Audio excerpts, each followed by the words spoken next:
যে লোকটার বিরুদ্ধে প্রতিদিন বাজেভাবে কথা বলে সেই লোকটার নাম শেখ মুজিবুর রহমান।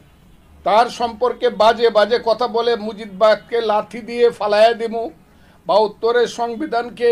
ড্রেইনে ফালাইয়া দিয়ে আমরা নতুন সংবিধান করব, নতুন দেশ করব, তাদেরকে আমি বলতে চাই ইতিহাসের দৃষ্টিতে শেখ মুজিবের স্থান কিন্তু এমন একটা জায়গাতে, আমি আর আজকে বললাম না, শুধু বলে রাখলাম, শেখ মুজিবের এই তর্জনীটার শক্তির সঙ্গে তোমরা যারা এসব করছো ইতিহাসে কিন্তু তারা কলঙ্কিত হবে এবং এই তর্জনীটার একটা আঙ্গুল নড়ানোর ক্ষমতা তোমাদের নাই শেখ মুজিবের ইতিহাসে।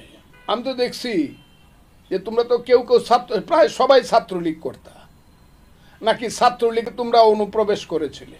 এখন যা তোমরা করছো তাইলে এটা কি করছো? আমি তাই আজকে বলবো যারা এইসব করছে, ঠিক আছে তোমরা তোমাদের কাজ করো, কিন্তু মুক্তিযুদ্ধকে নিয়ে এবং মুক্তিযুদ্ধের প্রধান নেতা বঙ্গবন্ধু শেখ মুজিব